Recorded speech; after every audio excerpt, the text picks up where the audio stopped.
Hi everyone. Today we're going to begin at the beginning by looking at what's considered to be the very first film, Monkey Shines. 1890 is the approximate date given to this work, shot and produced at the studio of inventor Thomas Alva Edison. This is the same Thomas Edison that you'll remember from high school history class, the great American inventor and, of course, Ohio native, who's credited with bringing us such things as the electric light, the phonograph, and most importantly for us in this class, the motion picture camera. He was the producer of the films that we're going to watch in this unit. His company paid for them, that is, and in this case was instrumental in actually developing and inventing the technology. But the person who we'd conventionally call the director of this film, the person who was behind the camera making choices, was his assistant, W.K.L. Dixon. And this will be true for pretty much all of the Edison films that we see in this module. Your book goes into much greater detail on Dixon and his role in early cinema. He'll eventually leave Edison and found a rival company, the American Mutoscope Company, which will quickly surpass Edison's and create much more kind of historically and artistically important films. And as your book points out, Dixon was responsible for a lot of the major choices that affected the whole history of the cinema and are still with us today, such as slicing 70 millimeter still camera film down the middle to make 35 millimeter film for motion pictures. I'm going to play the film for you once through, and then we'll watch it again while I talk over it and point out some details. This is the format that we're going to maintain for these lectures, watching the clip once, then some discussion of what appears in the clip.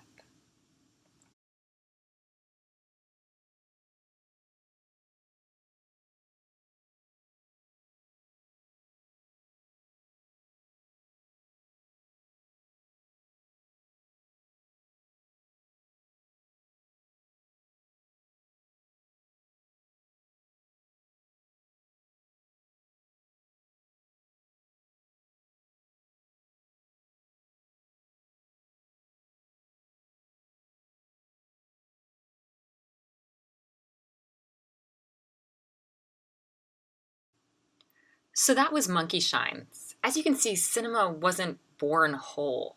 We don't see a clear image or even what we might describe as a photographic record. What appears on the screen is just barely representational. The images don't seem to hold up to any standard we might have of documentary photographic evidence. What we actually see here is rather protean. It looks like a series of white blobs that move and change shape, almost as if under the process of a kind of cellular division. These white bursts of light at moment take the shape of a silhouette or a body. As the form moves, we get the sense of it as a human body. The blob moves, we get indications, primarily by its movements. We see that it's a figure. We see an arm move away from a torso, and neck and heads appear suddenly and then disappear. Familiar gestures give us bits of momentary recognition. We see a little triangular shadow appear in the middle of a white area. We get the sense of the man's hands just raised up in prayer. As you may have noted from the title card at the beginning of the reel, this was not a typical film as we would think about it today. This was a sequence of tiny images that were animated to appear in this way. As we'll discuss a bit further on in Module 1, projected film took longer to come about. A moving image like this one would have been shown as part of an optical toy, as a spinning disc, and later films would be shown in hand-cranked single-viewer machines that were sort of like personal peep shows. But still, this early combination of photography and animation gives Monkey Shines the title of the first moving photographic image. We'll talk more about these optical toys and display devices a little later on in Module 1. I'm showing you here some stills from Monkey Shines. These would have been like the individual photographs that collectively, when animated, give us the moving picture. These stills call out into higher relief just how unintelligible each individual frame or each individual image was, and how much movement adds to our understanding of what we see. You'll note that in many of the frames we don't see a complete body, just a hovering amoeba-like shape, set off in a murky, inky background with flecks of light. Most of what we see, or rather what we think we see, is a result of the subtle changes between the frames. From one to the next we get indications of a body, a hint of a belt, and so on. These individual photographs are so poor in part because of the excessive requirements film made upon photography. As as we shall see, to realistically animate a photographic image, one needed at minimum 12 frames per second, but ideally something closer to 24 or even 48 to capture motion in a way that seemed accurate and really realistic. Taking images of such a short duration involved several necessary technological advancements, which we're going to discuss over the course of this lecture. But most of all, it required a lot of light. Getting huge amounts of bright sunlight onto the subject was necessary, and photographic detail in such a brief exposure, remember, just a fraction of a second, depended on it. Edison Dixon and their other collaborator, William Heise, rapidly improved on the process and in the control of light.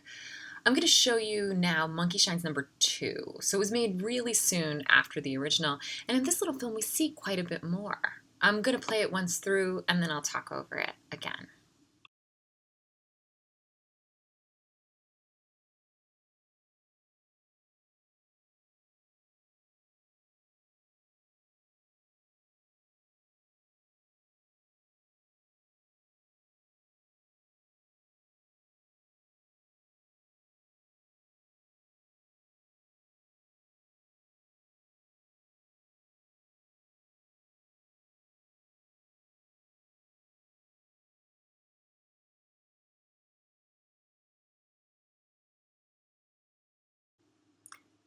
So in Monkey Shines 2, we get very similar content. A man in a white shirt moving his torso. But in other respects, it's totally different. We get much clearer indications of what's happening frame by frame and overall. We can see that he's wearing a belt, he has a hat or a turban on his head, he has a mustache, he's doing this very odd, I'm a little teapot style dance. Already we see this enormous leap in clarity and content with just these images. We can understand them as photographic and representational, not just as moving. Within just a few months, Edison and Dixon make huge leaps again. In Dixon's greetings, we see W.K.L. Dixon on camera, and the difference between this film and Monkey Shines is stark. We see a man, a particular man, one who we could identify and describe, a clear photographic representation of an individual moving. We see a clear, if very simple action of him moving his hat from one hand to the other. What we get here is photography really clearly coupled with cinema. Cinema is the culmination of several inventions that needed to be put together and improved in very specific ways to make motion pictures as we've now just seen them. I've already foreshadowed the first of these optical toys by saying how the Monkey Shines films were not projected films, but instead were shown on optical toys, so spinning discs and drums that would animate individual images into what appeared to be a moving image. The photographic camera, of course, was needed to make cinema. We had to get photographs, and we had to get them at 24 frames per second to create the accurate illusion of cinematic movement. And so many advancements and improvements had to be made upon standard photography to get sharp images at such a rate. Photographs, still photographs, looked wonderful already at this point in time. But to get such quick exposures and to make them in such rapid sequence, that was the thing that needed to be figured out for making moving images. Photographic film, too, had to be customized for making long, continuous sequences of images rather than just isolated shots. The material had to be sturdy and flexible enough to run through cameras and projectors at a fast rate. And the illuminated projector, which had been in existence for a very long time, really for centuries, had to be customized to make crisp, large images, but also to do it safely. Early film was very flammable. And so some technological considerations needed to be made, both in terms of what film stock was going to be used and whether it would be so flammable, and how to get them to project so large. Images are tiny, right? Just a few millimeters across, really. So they have to be massively enlarged and thrown across a pretty far distance to get the large scale of the cinematic image that we are accustomed to. The perfection of the illuminated projector will quickly change film from a private viewing experience on these kind of optical devices and little kind of handheld spinning discs or peep shows into the mass spectacle that we know of it today.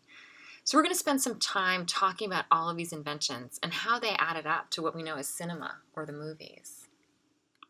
Let's begin with optical toys. Animation predates cinema by quite a long time. To make an animated image, one just needs a succession of images which differ just slightly from one another.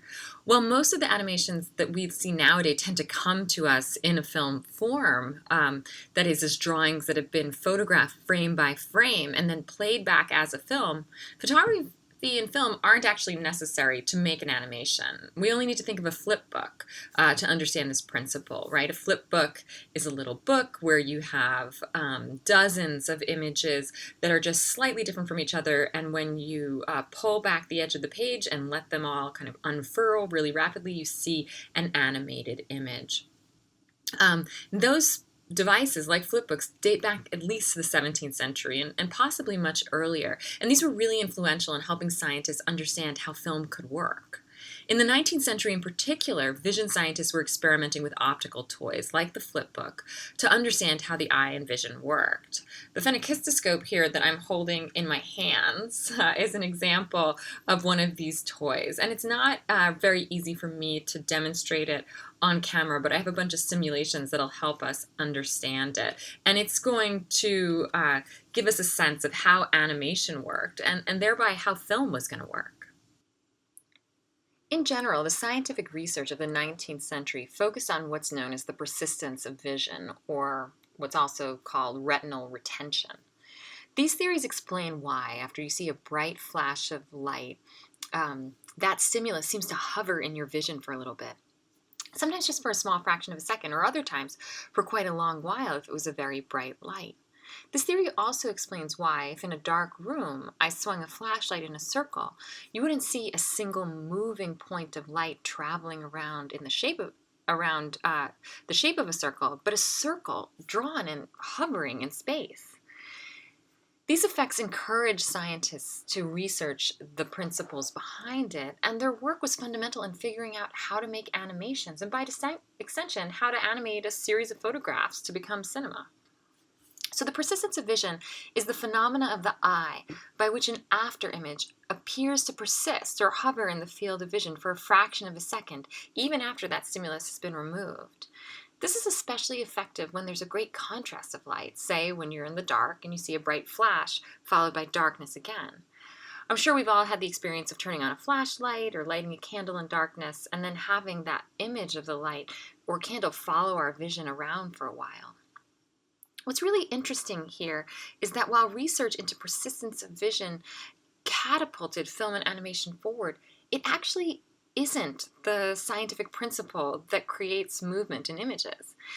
If it were, this would mean that what you would see previous images hovering in your field of vision, covering over the next image that replaces it.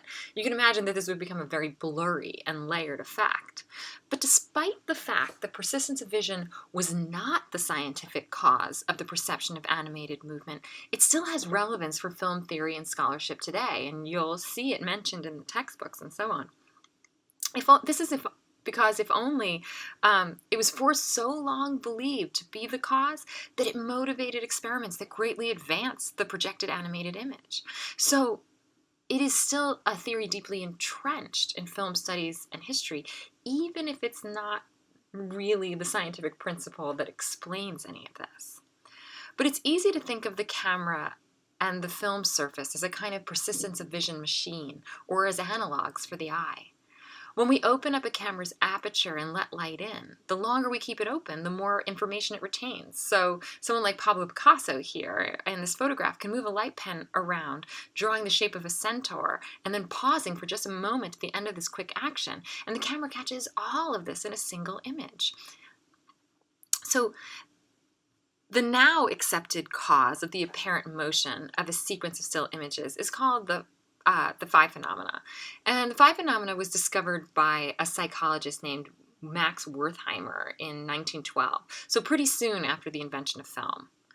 The phi phenomena is an optical illusion created by a series of still images viewed in rapid succession. So rather than seeing each individual image, we perceive continuous motion. So here's a super simple animation of a black bar on a white background. I'm just toggling between two images here. One with the bar on the left and one with the bar on the right. The bar isn't moving, but our brains perceive it to move from one side of the screen to another, as if it's jumping. And if it moves really quickly, we see the images simultaneously, even though they actually aren't there simultaneously. So this has to happen at a certain speed for the illusion to work. Here's another easy illustration. Here's a circle of lights. In sequence, one light goes out at a time. This is easy to describe and understand. However, we perceive the little dark spot, that absence of light, as something racing around the edge of the circle. The dark spot isn't moving in any literal sense. We just have a sequence with slight changes, right? A light goes on or off in each of those positions. Yet the combination of the eye and mind processes this change as movement rather as discrete different states. It's this principle of the phi phenomenon that actually describes how optical toys worked and why filmic motion is perceived at about 12 or 24 frames a second. So this is a thaumatrope, a Greek word that means something along the lines of wonder spinner. It's essentially a disc or a card that has an image on each side. Typically, it has strings attached to each end, and when one holds the string stretched out so that the disc is suspended in space between your hands and twists the string, it gets taut, and then it unfurls spinning. And the pictures on each side of the disc are related. So as you see here, in the bottom example, there's a bird on one side and a cage on the other. That's when you spin it really quick enough so that the two images appear simultaneously. The bird appears to be in the cage. And the other examples you see here, you see a man's face appears inside his empty clothes, and somewhat terrifyingly, this nasty little gargoyle is hovering over the sleeping or perhaps fainting woman. Here's a thaumatrope animated so you can see more easily it's a fact, because it's a little hard to demonstrate through the camera.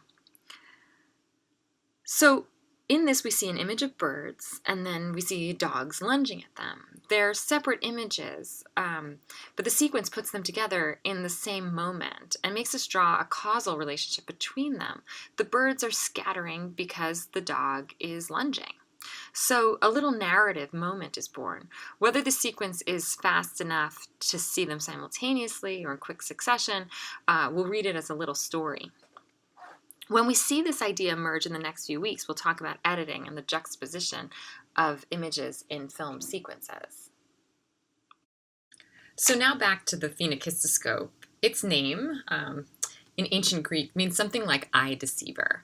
And I just want to point out a few of its features in close detail.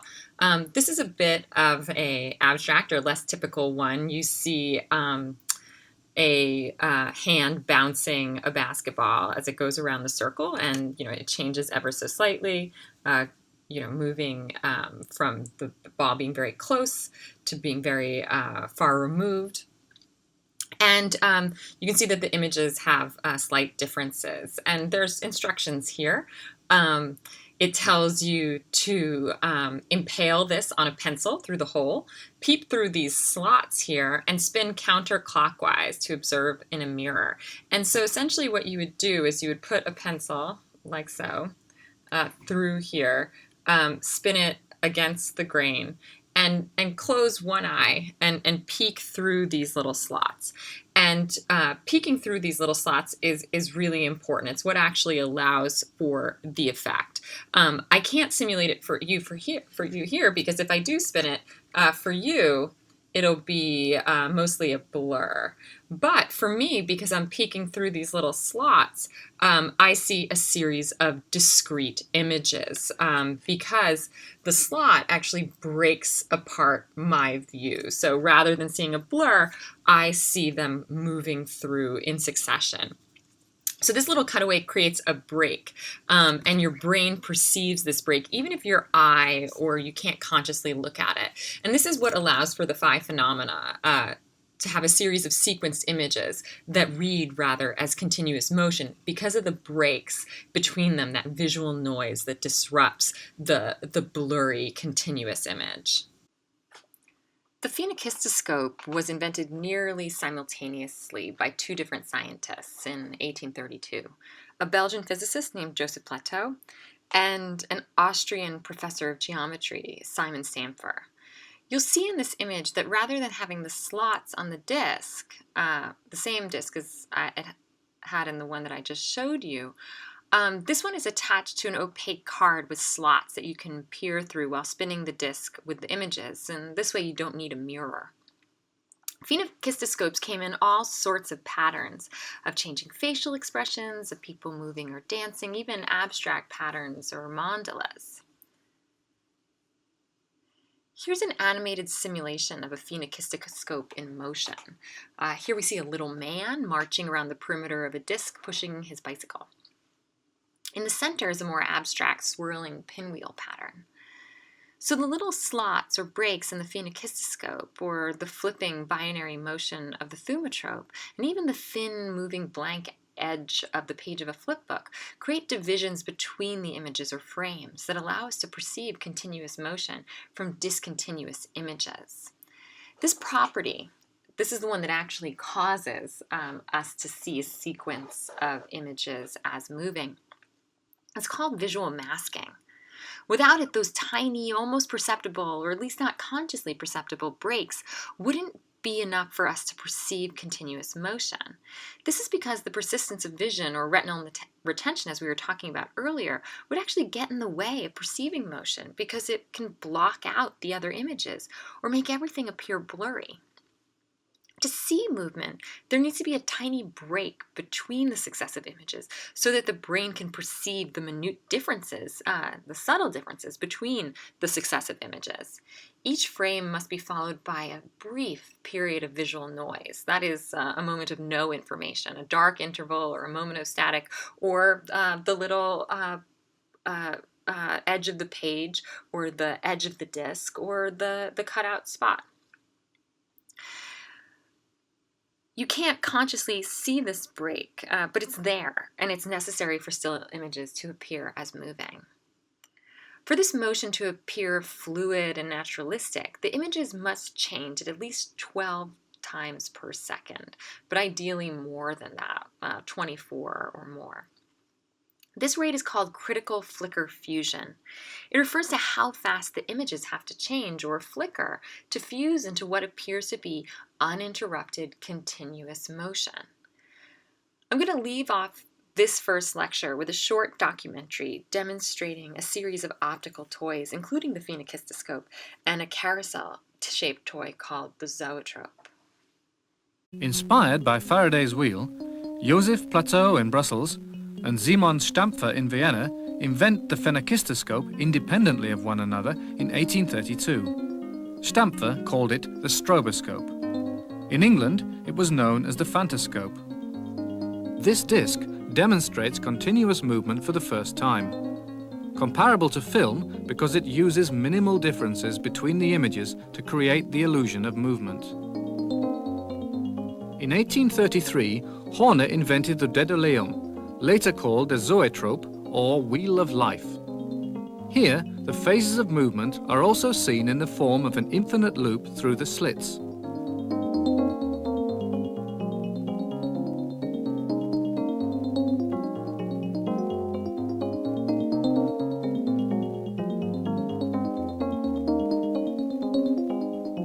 We see an image, then no image, and then a slightly different second image, producing the illusion of movement in the mind of the viewer.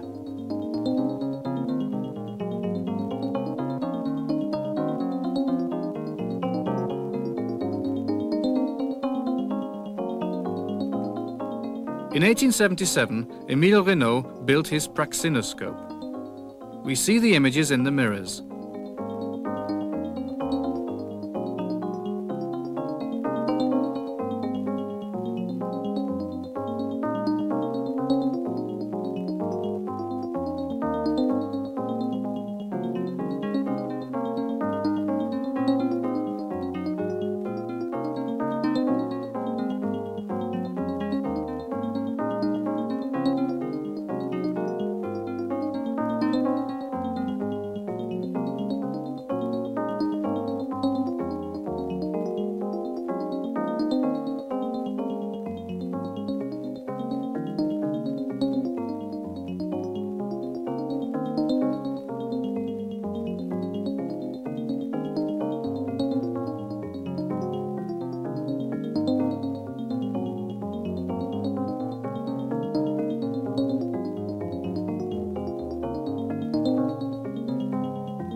The function of the dark phase between the slits is taken over by the angle at which the mirrors are set up.